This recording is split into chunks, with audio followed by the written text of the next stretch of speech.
যাকে সব থেকে আপন ভেবেছিলাম সে আজকে অচেনা। কষ্টটা তখনই বেশি লাগে যখন বুঝি আমি তার প্রয়োজন ছিলাম, ভালোবাসা নয়। সত্যি, হাসি মুখের পেছনে লুকিয়ে থাকে হাজারটা ভাঙা গল্প। আমি ভুল ছিলাম, কেননা আমি ভেবেছিলাম যে আমারও কেউ হবে।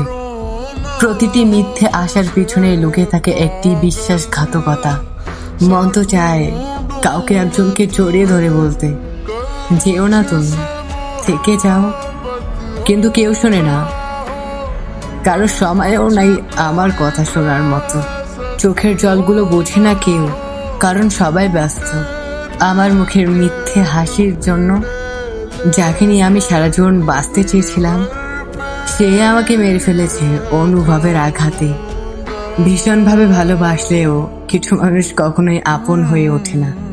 সব গল্পের শেষ সুখের হয় না, কিছু গল্পের অন্তিম হয় কষ্ট দিয়ে। যারা সত্যি কষ্ট পায় তারা সেটা অন্য কারোর চোখে দেখায় না। নিঃশব্দ কষ্টগুলো হলো সব থেকে ভয়ানক কষ্ট। চুপ করে থাকা মানে কষ্ট নেই, এটা ভাবা সব থেকে বোকামি। ভেঙে যাওয়া সম্পর্ক আর ভেঙে যাওয়া আয়নার মধ্যে কোনো পার্থক্য নেই, দুটোই কেটে দেয় ভিতরের শান্তি। কখনো কখনো নিজের কাছে নিজেকে বড্ড অচেনা লাগে। ভালোবাসা যদি সত্যি এক পক্ষে হয় তাহলে সেটা অভিশাপের থেকে কম কিছু নয়। কষ্টের মাঝেও কিছু হাসি থাকে, যেটা কেবল ভাঙ্গা মনের মানুষগুলোই হাসতে পারে। কষ্টের পরিমাণগুলো এতটাই বেশি যে নিজের কাছে আজকে নিজেকে আর হালকা মনে হয় না। আমি চেয়েছিলাম তার কাছে তার হৃদয়, আর সে দিয়ে গেল আমাকে স্মৃতি।